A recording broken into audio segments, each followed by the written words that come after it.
Friends, PG న్యూస్కి స్వాగతం. Kuwait దేశ సైనిక సంస్థలను అపహాస్యం చేసినట్లు అలాగే ఆరోపణలు పేర్కొంటున్న వ్యక్తులపై అధికారులు వేగంగా చర్యలు తీసుకున్నారు.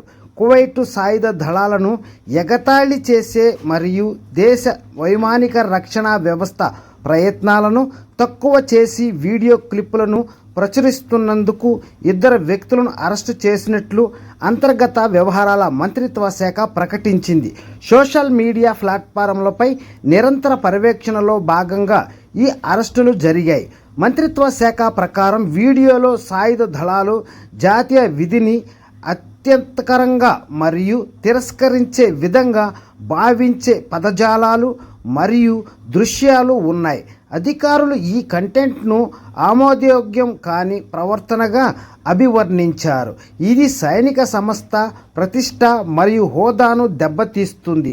దర్యాప్తులు మరియు శోధన మరియు విచారణ కార్యకలాపాల ద్వారా సేకరించిన డిజిటల్ ఆధారాలతో ఘర్షణ తర్వాత ఇద్దరు వ్యక్తులను ఆ విషయాన్ని చిత్రీకరించి ప్రచురించినట్లు అంగీకరించినట్లు తెలుస్తోంది. వారిని అదుపులోకి తీసుకొని తదుపరి చర్య కోసం సమర్థ చట్టపరమైన అధికారులకు అప్పగించారు. మరో కేసులో కువైట్ అంతర్జాతీయ సంబంధాలకు హానికరమైన అవమానాలు మరియు కంటెంట్తో కూడిన ప్రకటనలను పోస్టు చేయడానికి సోషల్ మీడియాను దుర్వినియోగం చేశాడనే ఆరోపణలతో మరో వ్యక్తిని అధికారులు అరెస్టు చేశారు. ఈ ఖాతా దాని ప్రొఫైల్ నియమించబడిన ఒక ఉగ్రవాద సంస్థల నాయకుల చిత్రాలను కలిగి ఉందని, తక్షణ చట్టపరమైన జోక్యాన్ని ప్రేరేపించిందని నివేదించబడింది.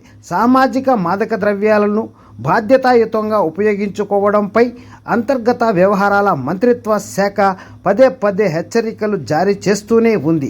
సైనిక సంస్థలకు హాని కలిగించే లేదా రాష్ట్ర ప్రయోజనాలను, విదేశీ సంబంధాలను దెబ్బతీసే విషయాలను ప్రచురించడం లేదా ప్రసారం చేయడం సహించబడదని కూడా మంత్రిత్వ శాఖ నొక్కి చెప్పింది.